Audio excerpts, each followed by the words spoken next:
Seja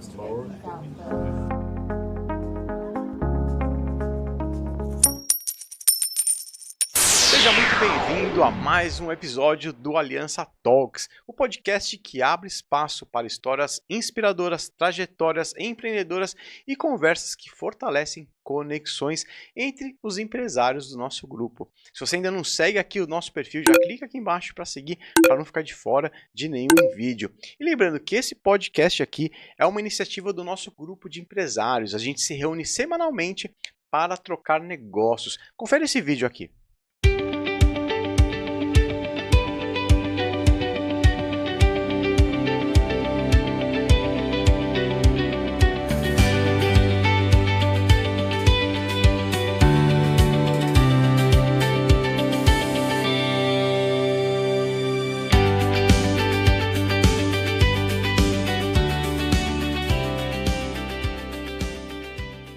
E aí, o que achou desse vídeo? Se você quiser saber mais sobre o nosso grupo, já entre em contato comigo. Eu vou deixar o meu arroba do Insta aqui, me manda mensagem, que por lá é mais fácil. A gente vai conversar e você vai visitar o nosso grupo, ver se faz sentido para você, que muitos negócios vão acontecer.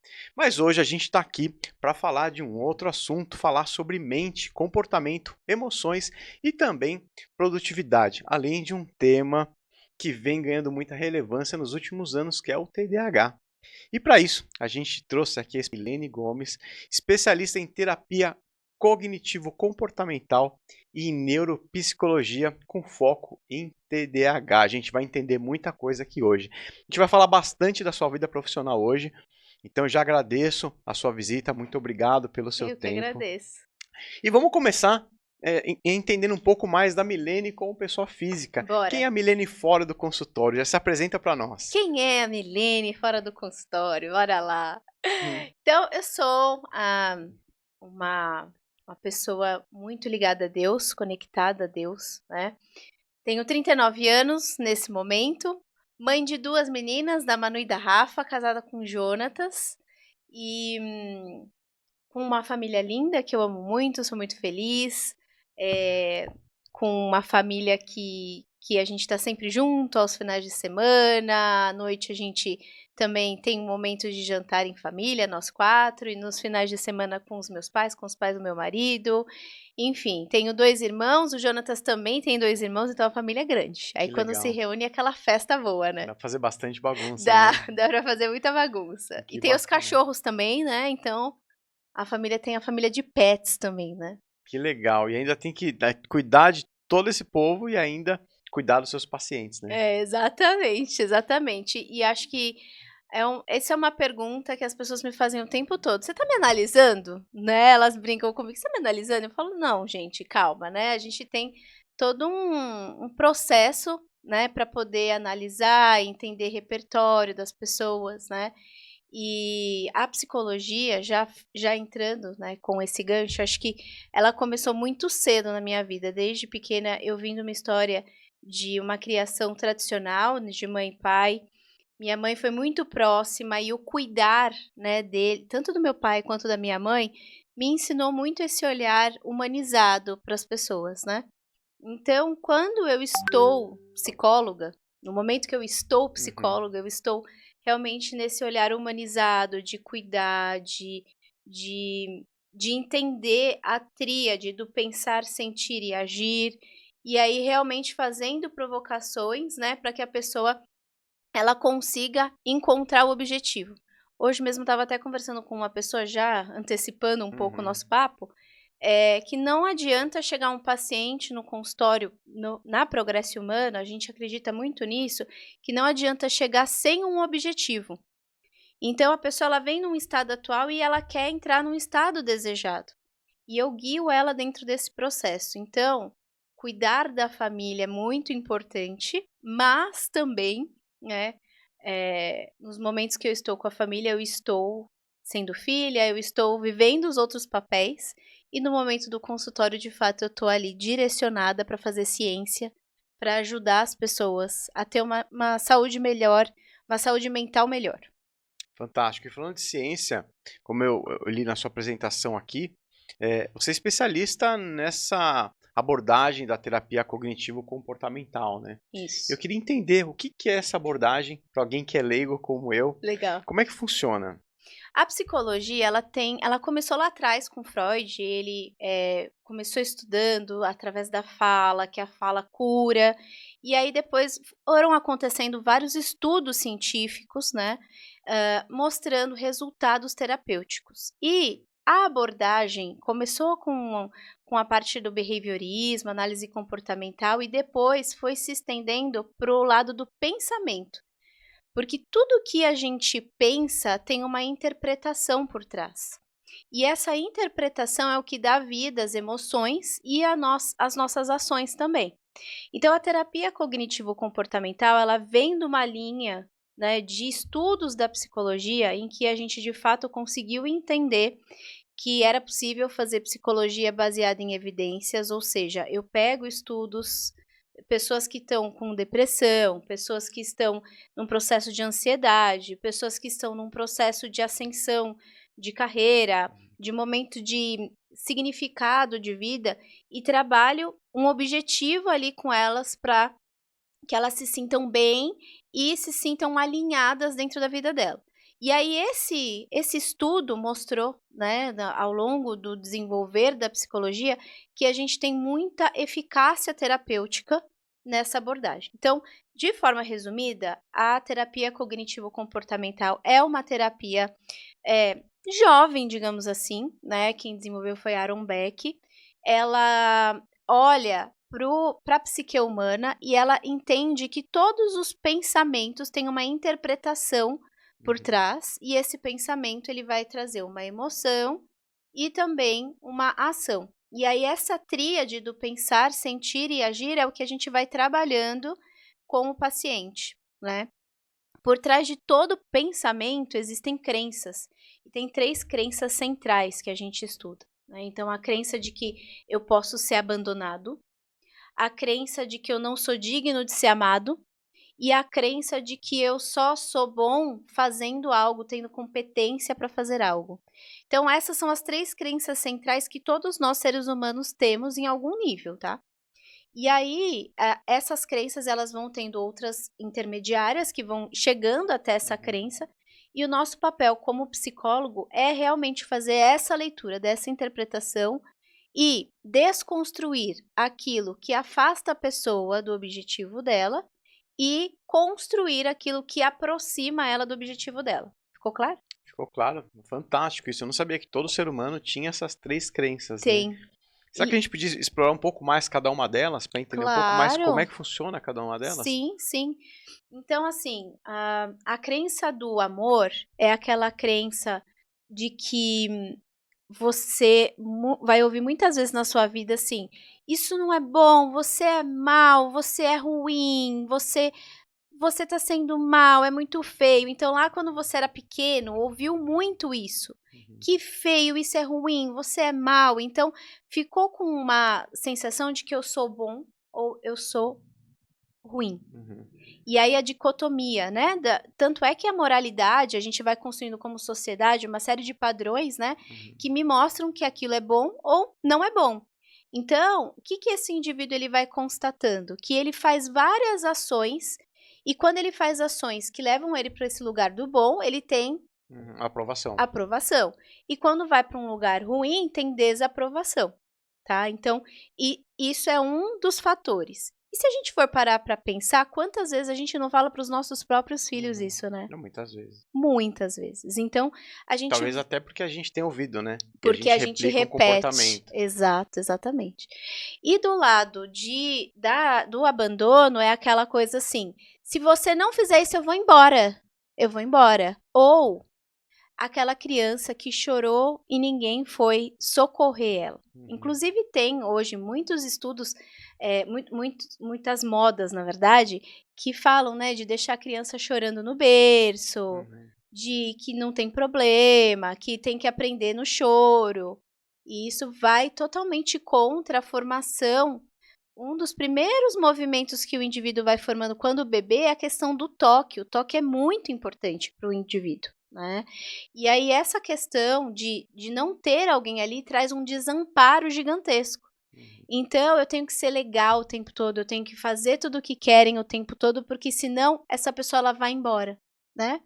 E aí, geralmente, os fleumáticos são mais assim, né? Que é aquela pessoa que tá sempre feliz, que tá sempre tudo maravilhoso, mesmo que não agrade ela, tá? E o último é a da capacidade. Então, é aquele filho que durante a infância, né, o pai, a mãe, ele vai reconhecendo muitos atos, e quando ele não faz, ele também descredibiliza essa criança. Então, aquela pessoa, geralmente a gente percebe mais no lado adulto. Sabe aquelas pessoas que parece que não consegue nunca descansar? Que se descansar tá em falha, tá em erro? É porque lá atrás, em algum momento, ela entendeu que ser produtivo todo momento e ficar fazendo coisas a todo momento faria dela uma pessoa digna de ser amada e de ter valor, entendeu? Então, essas são as 3 crenças centrais que a gente tem: desamor, abandono e capacidade. E aí, lógico, dentro disso vão desdobrar várias outras crenças, né? Do tipo, eu preciso que eu preciso sempre falar sim, quando alguém pede para eu socorrer, mesmo que eu esteja fazendo algo muito importante para mim, porque se eu não fizer esse algo muito importante para essa pessoa, eu não vou ter valor. E aí, nesse momento, liga amigo, vem me socorrer. Sabe aquela pessoa legal que o amigo sempre liga, vem me socorrer, cara, eu tô aqui, meu cartão de crédito não passou, passa aqui na loja pra mim. Aí você sai correndo, vai lá, paga. Aí liga a tia, fala, você pode me acompanhar no médico? Aí vai, sai correndo e ajuda a pessoa. E aí, no fim do dia, aquela pessoa precisava fazer um relatório, precisava mandar uma proposta para o cliente, precisava fazer uma apresentação, e ela não fez nada daquilo, porque ela ficou o tempo todo agindo em função dos outros. Então, ela criou uma crença intermediária de que para ela ser suficientemente boa, ela precisaria fazer tudo o que as pessoas queriam. Só que ela entra num ciclo negativo também, porque ela não conseguiu atingir a expectativa que ela tinha. E aí isso gera um sofrimento. Tá fazendo sentido? Tá, muito sentido. Inclusive, eu não sei você que tá assistindo, mas eu, pelo menos, já descobri aqui umas 2, 3 coisas que eu preciso tratar. Ah, eu tenho várias, Olha aí, ó. várias. Todos nós temos. Enquanto nós estivermos vivos, a gente sempre vai ter, porque são as vicissitudes da vida. A vida é assim Uma mesmo, evolução constante, né? evolução constante. Você sabe que eu gosto de falar que a vida quando você vai ver o coração batendo, não aparece ele fazendo para cima e para baixo, para cima e para baixo. Esse movimento representa a vida. A gente tem dias, dentro de um dia a gente tem vários fatos que vão deixar a gente feliz e tem fatos que vão deixar a gente triste. E são estados emocionais que a gente vai vivendo ao longo da vida, né? Faz parte. Fantástico, muito bom. E como é que essa abordagem entrou na sua vida? Aqui na faculdade você vai estudar várias linhas ali da psicologia. Eu sei que tem psicólogos que são psicanalistas, seguem uma linha diferente. Como é que a terapia cognitivo-comportamental entrou na sua vida? É uma ótima pergunta, viu? Eu comecei a faculdade em 2005 e me formei em 2009. Só que eu comecei a faculdade não com a cabeça de clinicar. Eu nunca pensei em clinicar. Isso é uma curiosidade bem legal, né? Eu sempre pensei em trabalhar dentro de empresas, desenvolvendo pessoas dentro de empresas, né? E em 2005, então, eu já comecei a trabalhar desenvolvendo líderes. Eu passei por grandes multinacionais, passei pela KPMG, pela Scania, Reckitt Benckiser, e nos últimos 12 anos eu passei na indústria farmacêutica com um cargo de liderança, cuidando de América Latina, vários países. E aí, nesse processo, eu sempre fui muito focada em cuidar do clima organizacional. Então, eu me especializei na psicologia organizacional, que é a psicologia que vai olhar como que tá as relações de trabalho entre as pessoas e principalmente a força de trabalho desse indivíduo em relação ao significado dele no que ele faz, né. Então, tem muitas pessoas que ao longo da carreira lá para os seus 28, principalmente de 28 anos, que é um setênio que a gente começa a parar para olhar muito carreira, fazem migrações de carreira. Uhum. E esse é um momento que o psicólogo, ele é imprescindível, porque a pessoa ela vai precisar entender a identidade dela como ser humano, né. Então eu passei 21 anos da minha trajetória dentro de empresas, e o Winnicott, que é um dos, cientistas, né, da psicologia que estudou uma linha terapêutica que é diferente da minha, ele fala que quando nasce um indivíduo, quando a gente se torna mãe, a gente tem mudanças na nossa personalidade que são irreversíveis. E eu não imaginava o quanto é mesmo. Então, quando eu fui mãe da minha primeira filha, eu comecei a repensar o meu trabalho, né, o quanto que eu saía 6 horas da manhã e chegava 10 da noite, todos os dias. Uhum. E aí, que lugar que fica o papel de mãe, que lugar que fica o papel de esposa, né. Então, eu comecei a pensar, eu falo que foi a semente, e aí a semente ela floresceu na minha segunda filha, que foi 3 Uhum. anos depois. E aí nesse momento, então, eu comecei a clinicar. Então, foi um momento muito especial da minha vida, porque eu tomei a decisão de que o mundo corporativo já era pequeno para mim, e que eu precisava explorar o desenvolvimento de executivos, o desenvolvimento de pessoas, na minha própria empresa. Uhum. E aí foi nesse momento que eu já trabalhava no dia a dia na psicologia organizacional, muito focada com resultado e comportamento, e aí entrou essa parte da cognição no momento da clínica.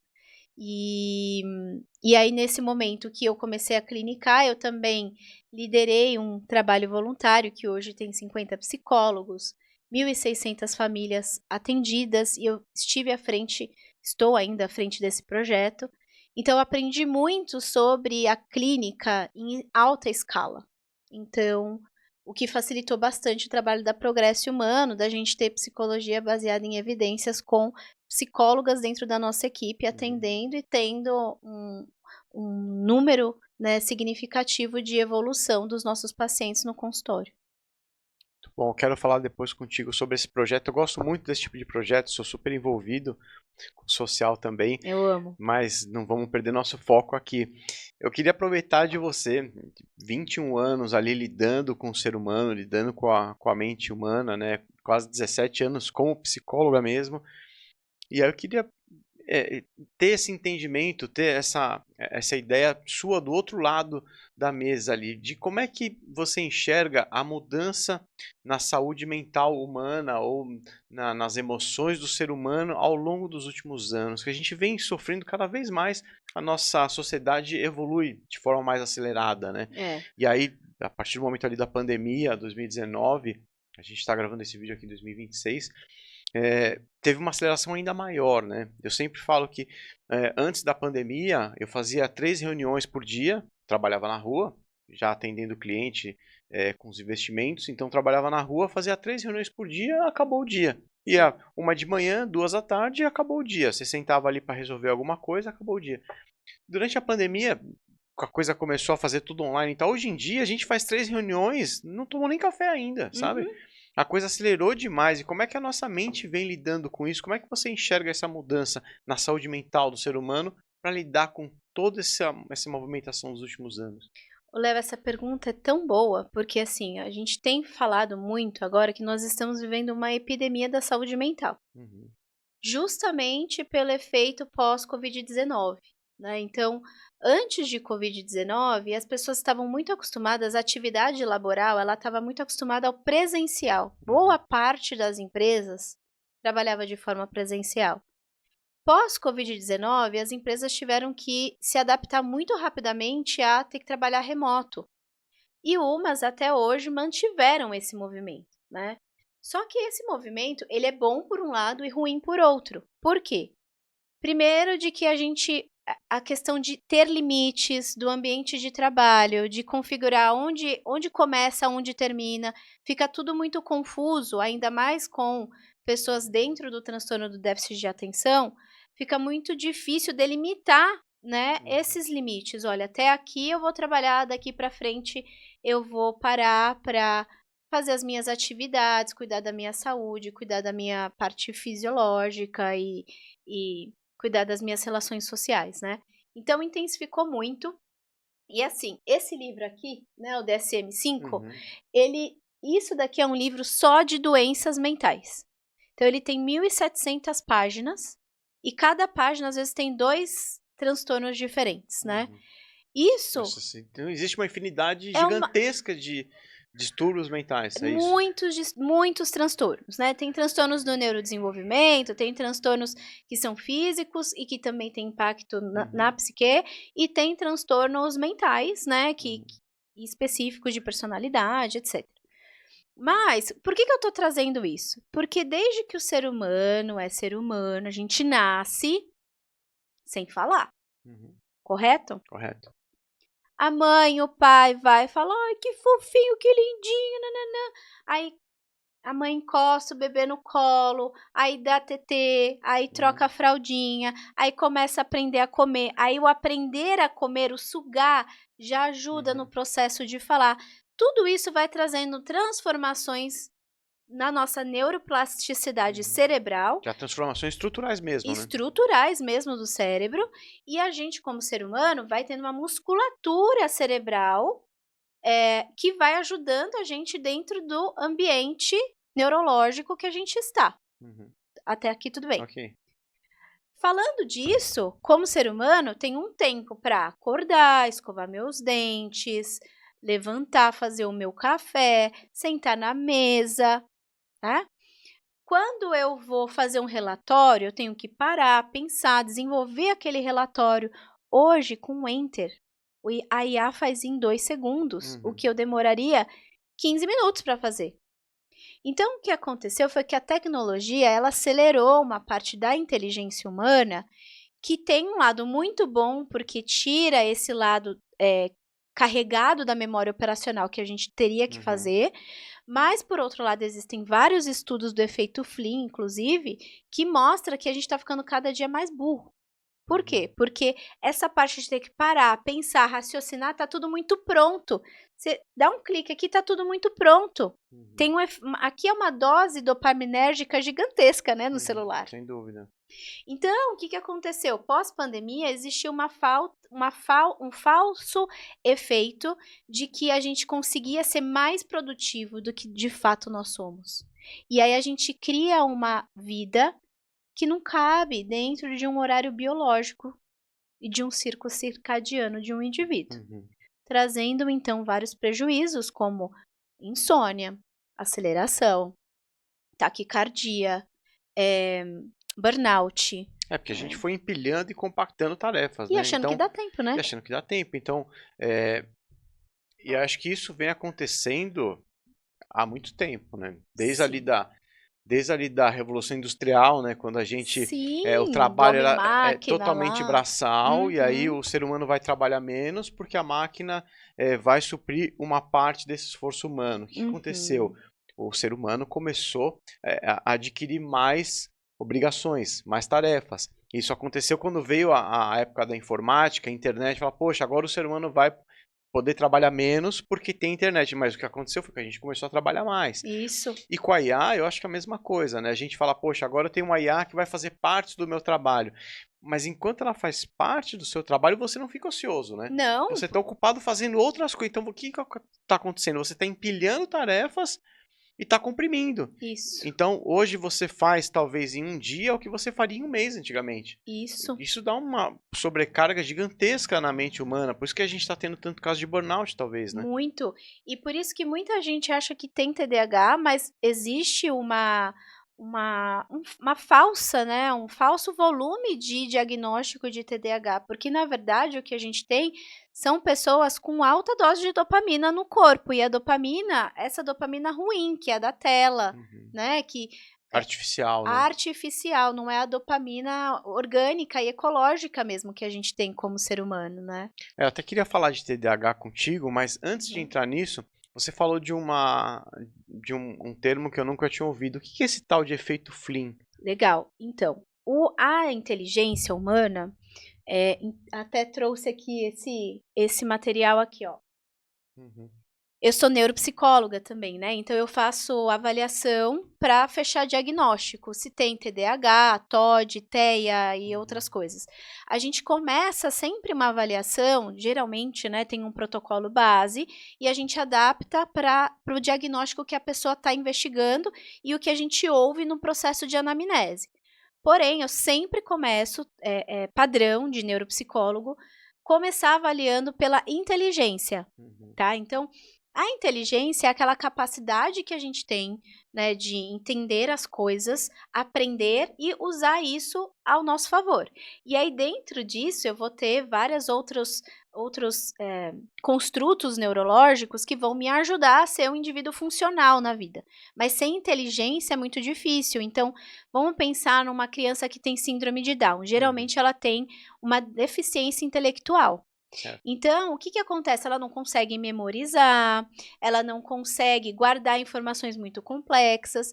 Tudo isso é um efeito de baixa inteligência, tá? E aí, dentro da inteligência, a gente tem inteligência fluida, inteligência cristalizada, existem vários tipos de inteligência, que esse teste aqui, né, de inteligência, esse é de criança e tem um de adulto que é igualzinho a ele, mas chama VAIS e VASI, e esse é o VISC. Vai mensurar essa inteligência, tá? E aí, esse efeito Flynn, o que é? É um estudo que mostra que essa musculatura de inteligência, o tempo que eu demoro, a criatividade que eu gero, as discussões que eu trago na mesa, um design thinking, né, que a gente fala, assim, de construir entre empresários, entre trabalhadores, ela tá mais pobre hoje do que antigamente. Justamente porque hoje o esforço neurológico que eu tenho que fazer é muito menor porque a tecnologia faz por mim. E aí, quando a tecnologia faz por mim, eu deixo de exercitar. É como se eu deixasse de academia, o meu músculo não derrete. É a mesma coisa a inteligência. Entendeu? Por isso que eu sempre falo para os pacientes: escova os dentes com a mão direita, comece a escovar com a mão esquerda. Vai estudar coisa diferente. Por quê? Porque enquanto você está vivo, seus neurônios vão morrendo. Então, você tem que estimular o seu cérebro a criar reserva cognitiva. Estimular essa neuroplasticidade, né? Isso. Muito bom. Legal, né? E vamos falar um pouco de TDAH então, né? Vamos. TDAH. Isso. Como é que é? Transtorno de déficit de atenção e hiperatividade. Muito bom. O que é? Como é que a gente define um TDAH? O TDAH ele é um transtorno do neurodesenvolvimento. Então, ele é um transtorno que hoje, atualmente, falo hoje porque existem estudos que ainda sempre têm atualizações. Então, em 2026, ele é um transtorno do neurodesenvolvimento que está relacionado a 3 modalidades, tá? Então, ou ele é uma pessoa que falta atenção, e aí existem vários tipos de atenção, depois eu posso explicar um pouco mais, tá? Ou é uma pessoa hiperativa, o que significa isso? Age como se tivesse com o motor ligado, ela não consegue ficar parada, ela interrompe as pessoas na hora de falar, né? E a atenção, ela está relacionada àquela pessoa que começa a fazer uma atividade, no meio para, faz outra, aí esquece, aí quando chega na quinta tarefa que ela começou, ela lembra da primeira e ela não consegue finalizar, tá? E o terceiro é o TDAH combinado, que é a junção da atenção, da desatenção e da hiperatividade. Então, ele mantém os 2 padrões.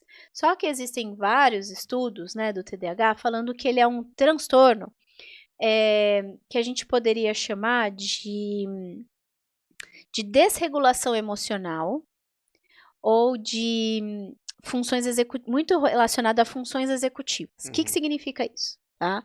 Significa que existe ganhos que esse indivíduo acaba tendo, que ele acaba não fazendo, né, o que precisa ser feito, porque existe um ganho emocional de não fazer. Então, o procrastinar, por exemplo. Eu vou deixar para amanhã, porque hoje está muito frio. Então, eu tenho um procrastinar, né? Então, tem um ganho secundário. E na questão de funções executivas, a gente está falando da capacidade que o indivíduo tem de olhar gerenciamento do tempo, o que é esperado dele e solucionar os problemas dentro daquele tempo. Então, função executiva é o grau máximo de sofisticação que a gente tem neuropsicológico, né? Que é, por exemplo, as atividades laborais, elas envolvem muito um olhar de funções executivas, né? E aí essa pessoa ela precisa trabalhar com projetos, aí tem prazo, aí tem que regular um prazo que está aqui, outro prazo que está acolá. Eu imagino que você que trabalha com investimentos, um dia a B3 está lá em cima, outro dia está lá embaixo, e aí você tem que se regular, né? Não vamos tirar dinheiro agora, porque senão a gente vai perder dinheiro. Isso, esse controle está relacionado às funções executivas. E o TDAH é uma disfunção dessa parte, de uma dessas esferas, né? Tem como a gente mapear. E aí existem teóricos que falam que é como se fosse até um espectro. O que é isso? É uma lista. Se você comparar um TDAH com outro, eles vão ser totalmente diferentes, porque ele vai ser ele super focado com agenda e tal, mas ele não consegue cumprir os combinados, por exemplo. E o outro, né, nada focado com agenda, mas ele já é uma pessoa super sociável, relacional, sabe? Então, a gente consegue ter perfis diferentes. E às vezes tem comorbidades associadas também, né, ao transtorno. Tá? E o que eu observo nesses anos todos, né, trabalhando dentro de empresa? Muitos executivos têm TDAH. Muitos, né? Por quê? Porque tem uma coisa do risco, né? A mensuração do risco, ela não fica tão apurada. Então, eu ouso inovar, eu ouso fazer diferente. E aí, nesse ousar, ele acaba sendo destacado, ele vai sendo promovido e vai alçando novas cadeiras dentro da empresa. Só que isso também vai gerando um sofrimento para ele, porque ele vai lidando com situações que ele não compactua, com questões, às vezes, que não são até morais, né? Porque, às vezes, quando você está num nível muito alto, dentro de estatais, principalmente, tem uma questão, às vezes, né, que a gente sabe de corrupção, né?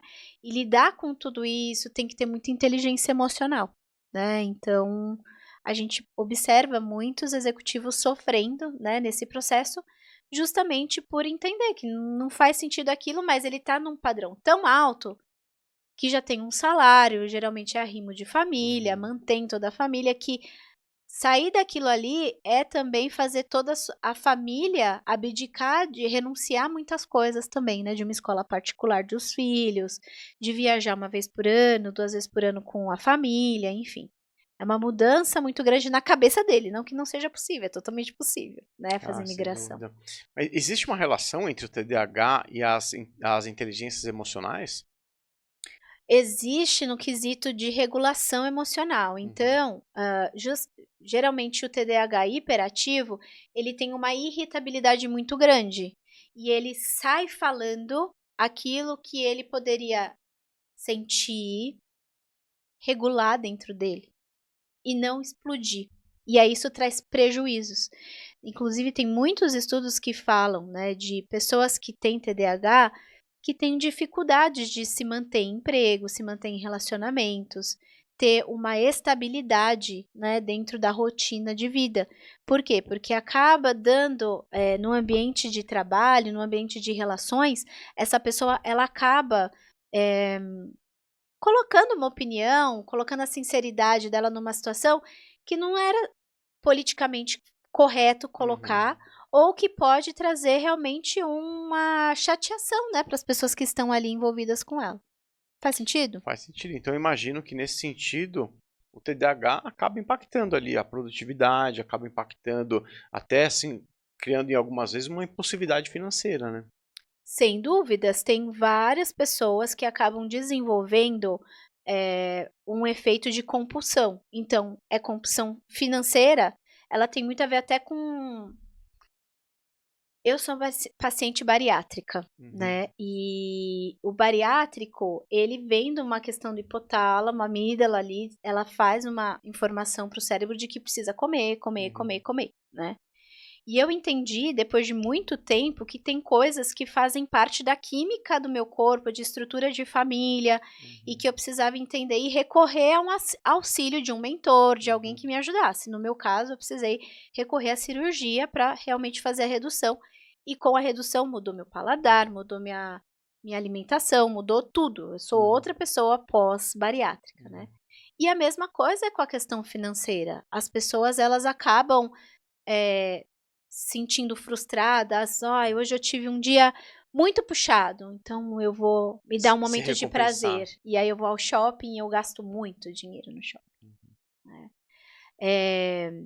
Eu tenho pacientes que eles têm 12, 15 cartões de crédito, né? E aí a esposa vai querer controlar e começa a esconder um cartão, outro cartão. E aí vai virando uma bola de neve, até porque o dinheiro tem uma coisa que é muito fácil, que é não ver. Essa coisa de não ter mais tanto em espécie. Sim. Então, o não tem a dor do enfrentamento. gastar, né? Exato. Você tá com dinheiro ali. Você vê ele saindo da sua mão e indo para outra mão, né? Tem esse Exato. efeito Você psicológico. materializa o dinheiro saindo. Agora, quando você não vê, você pode simplesmente Você só não encosta o abrir. cartão, né? Você só encosta. Agora, nem o cartão, o próprio celular, você olha pra ele, puf.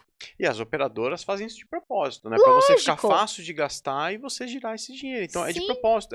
Essa coisa de pagamento por aproximação é totalmente proposital. Isso aqui é Neurociências. neurociência mesmo, para entender como fazer o ser humano gastar mais. As operadoras de cartão investem nisso. Total, total. E assim, até falando de neurociência de um jeito bem simples, nós temos o sistema 1 e o 2, tá? Então, o 1 é aquele sistema que faz tudo no automático. É o rápido devagar lá, né? Isso. Então, ele vai fazendo tudo. Então, assim, quando você piscou, você já tá no trabalho. Você não percebeu que você virou à direita, que tinha uma senhorinha atravessando, que um passarinho voou na sua frente. Foi automático.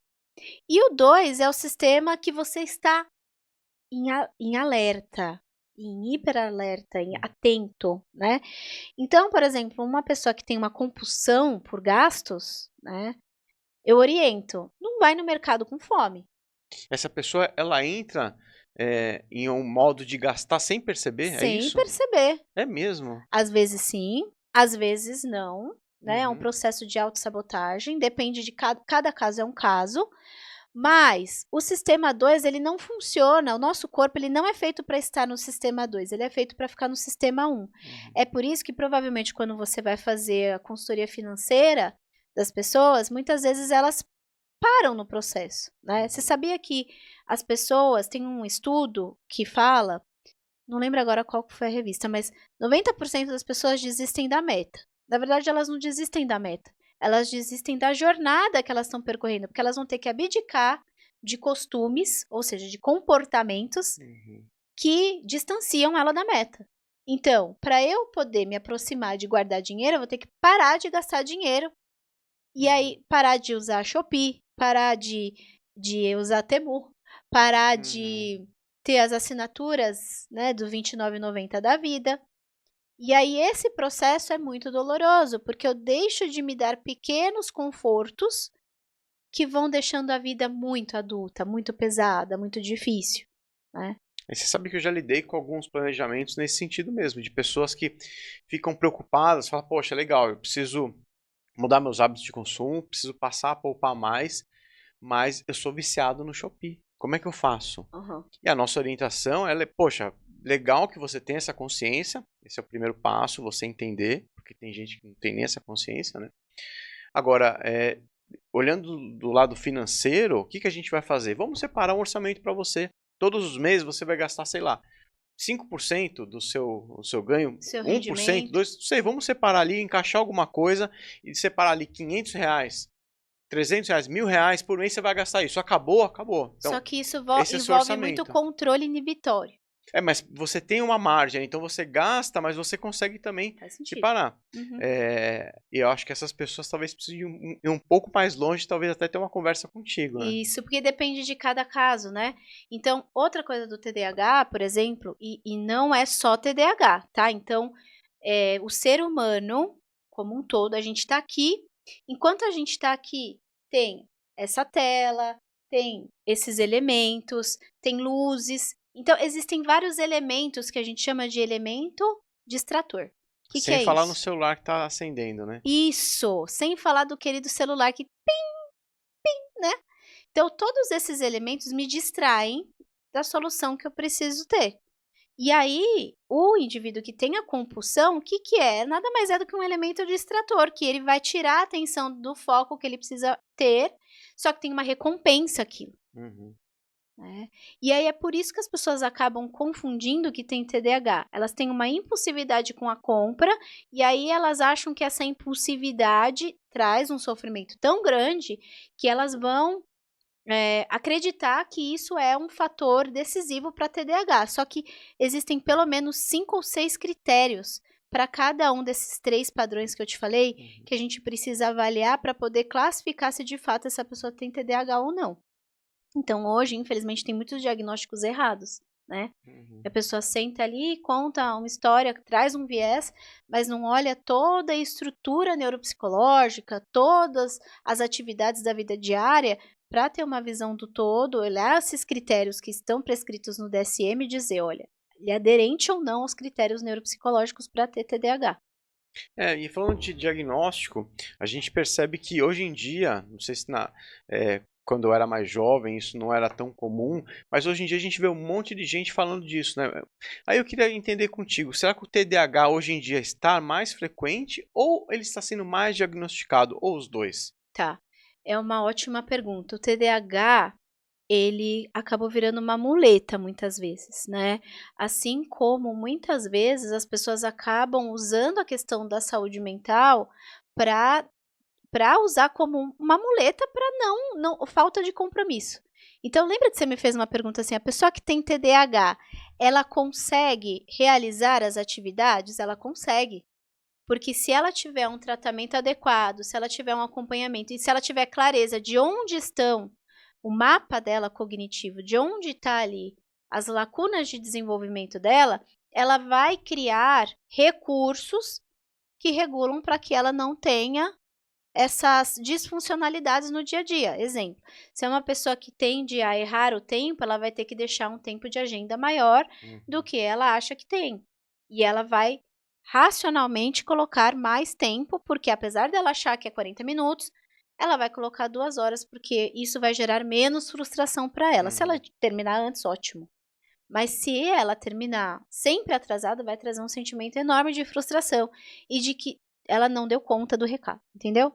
Entendi. E Ela aí, precisa. falando dessa questão dos transtornos, existem muitos, diagnósticos errados, porém, a ciência evoluiu muito, facilitando bastante com que a gente tenha um avanço de entender e uma facilidade de acesso mesmo às pessoas poderem ir atrás e descobrir se tem ou não tem, tá.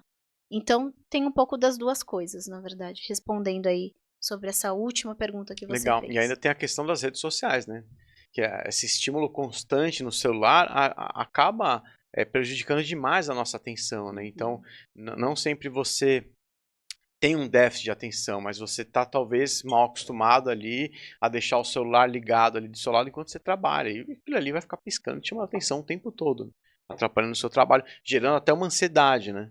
Sim, totalmente, totalmente. Às vezes a gente nem percebe, né, que algumas situações geram ansiedade. Então, eu tenho pacientes em processo de burnout que a gente foi descobrir que o toque do gestor era um toque diferente, aquele toque disparava vários gatilhos de ansiedade, Uhum.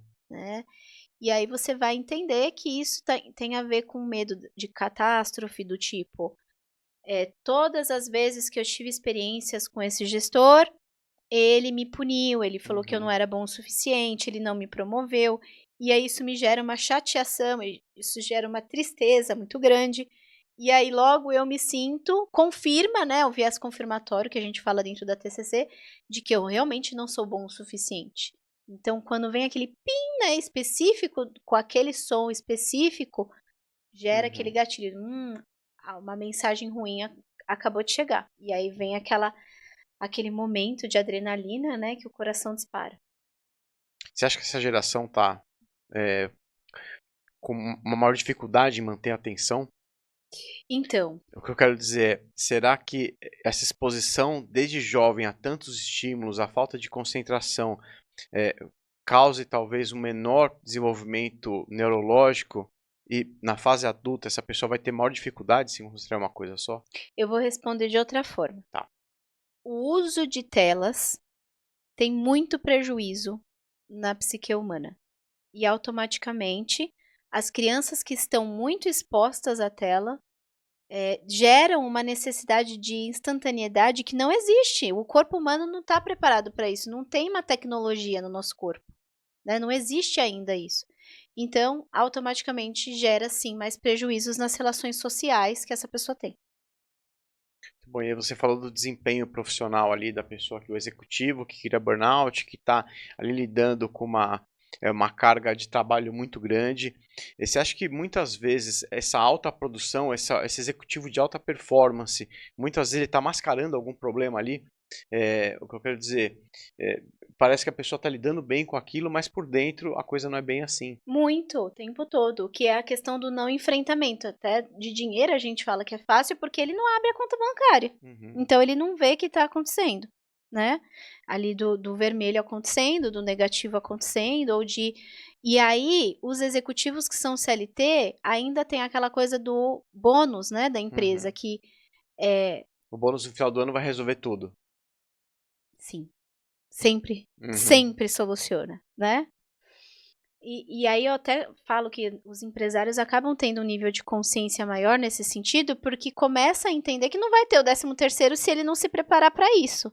Se ele não fizer um movimento de ir atrás e de fazer, né, a previsibilidade financeira acontecer e trabalhar para essa previsibilidade financeira acontecer.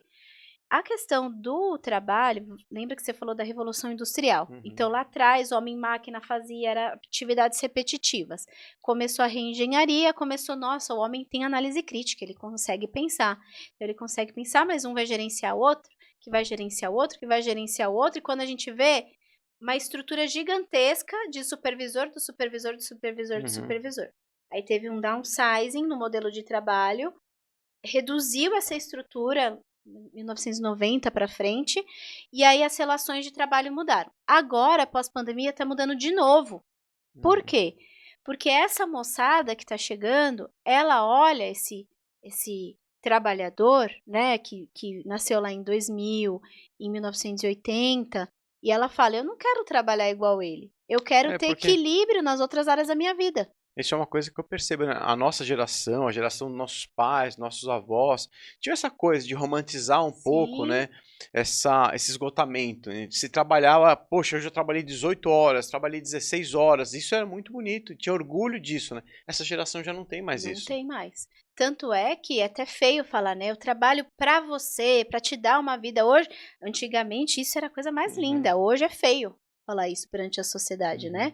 Porque o trabalho, ele virou dos significados do indivíduo perante a sociedade, né? Inclusive, quando a gente olha, né, os baby boomers, a geração X ainda vem nesse movimento, mas a geração Z, essa nova geração Y e essa nova agora que está chegando, é uma geração que questiona essa força de trabalho tão disfuncional. O trabalho, ele ganha um equilíbrio maior nas outras relações. Então, tem físico, mental, espiritual e social. E olhar para esses 4 fatores traz saúde. Então, o modelo de trabalho, a gente está um colapso, inclusive, que as pessoas não encontram talento, porque as pessoas. Não é que não tem talento, é que eles não querem se submeter a entrar às 6 da manhã e sair 10 da noite. E eles não estão errados, se você parar para pensar. Porque a gente tem que viver, né? Exato, essa geração já tem uma visão diferente do mundo, uma visão diferente das coisas, né? E aí, até para poder equilibrar essa aceleração das redes sociais, das tecnologias e tudo, né? Então, eu acho que eles vêm com muito mais equilíbrio, né? Total, total. E assim, eu acho que é um movimento importante que a gente está agora de repensar o formato de trabalho, porque o trabalho, ele passa a ser recurso para o significado de vida do indivíduo, né? Passa a ser recurso. Ele não é a única coisa. E você vê executivos, né, que você perguntou, será que eles mascaram? Mascaram. Tem executivos que estão há 30 anos numa empresa, no dia seguinte dá um processo de layoff e mandam todos embora. Acabou. O cara se mata, né? Assim, entra num Porque ele processo viveu para de aquilo os últimos 30 anos da vida dele, né? Agora eu é, vou fazer o que da minha vida? isso. E as famílias, elas vão se estruturando, então a esposa se dedica aos filhos ou também se dedica ao trabalho, e aí quando um olha para a cara do outro fala: "Quem é essa pessoa que está aqui?", né, não tem mais Uhum. hábitos em comum, não tem mais assunto em comum, não tem mais um momento de confidência em comum e tem que reaprender tudo isso, né. Verdade.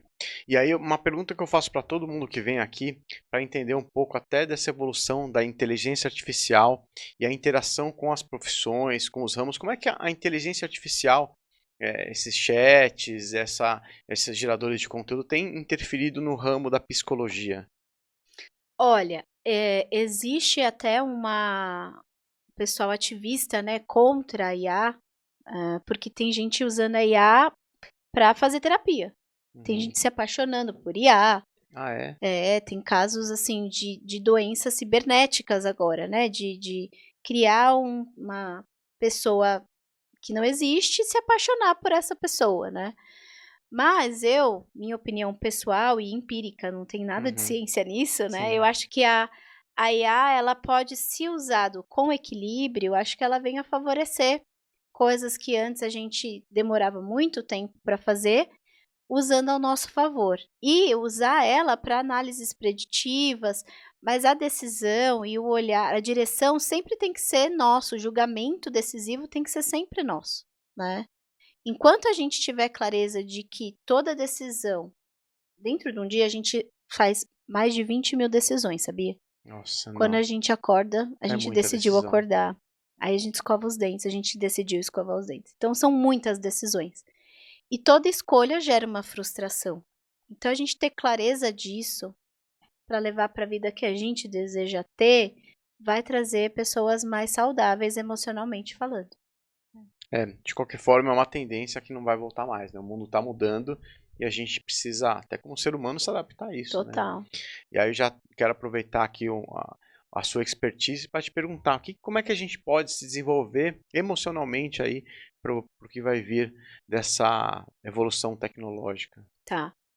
Primeiro, olhar, ter um minuto para você parar e sentir o teu corpo, sabe. Então, você que está assistindo esse podcast, para agora, coloca os teus 2 pés no chão, sente os dedos dos seus pés, a sua perna, né, o seu joelho, a sua barriga, seu coração, né. E o que que ele está te passando de mensagem? Você consegue perceber isso?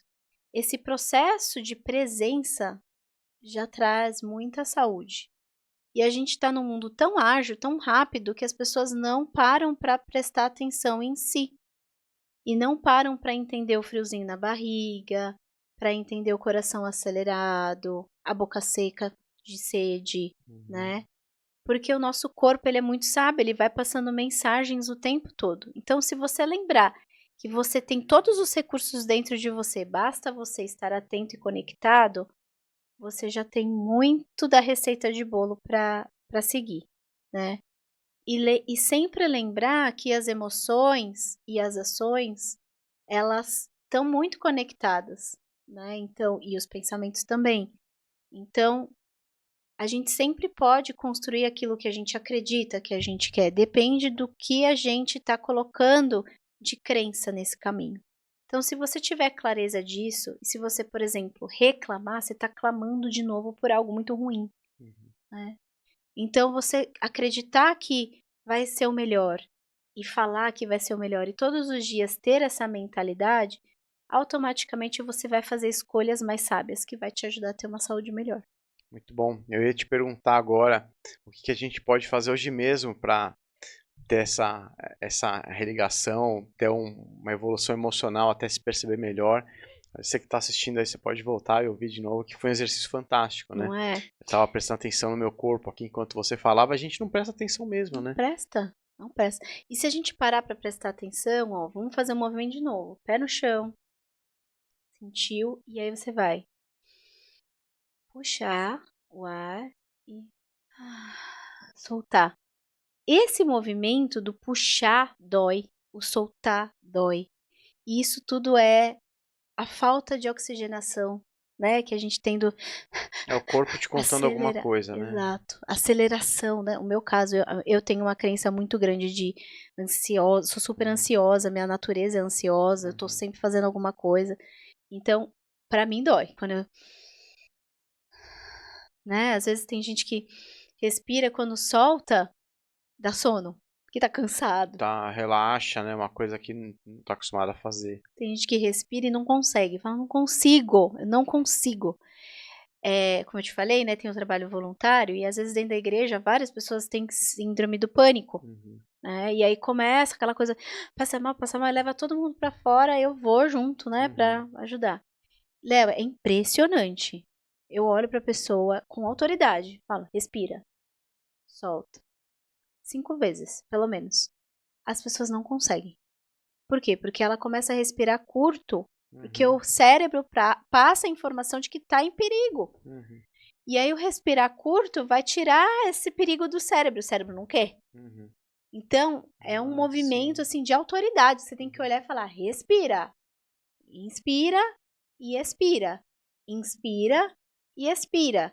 Olha para mim, inspira e expira". E eu tenho que fazer isso com autoridade, e as outras psicólogas, que nós somos em 9 psicólogas, a gente faz isso e sempre dá certo.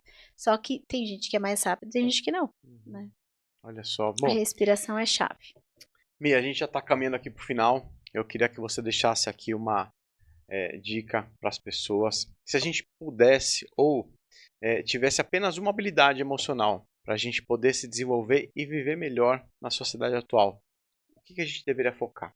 Caramba, pergunta difícil, né. Uhum. Eu acho que é a autogestão, né, a capacidade, existem várias inteligências emocionais, né, inclusive na Progresso a gente faz um mapeamento de 21 habilidades de inteligência emocional. Mas acho que a autogestão, ela é bem importante, assim, porque você percebe, você sente o que está acontecendo e você decide se você, como que você age ou não naquela situação. Olha aí, eu nem sabia que existiam 21 habilidades de inteligência emocional, olha aí.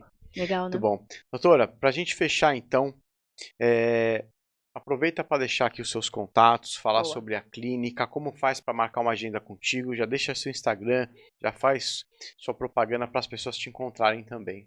Então vamos lá. Nossa clínica, ela tá na Nestor de Barros, no Tatuapé.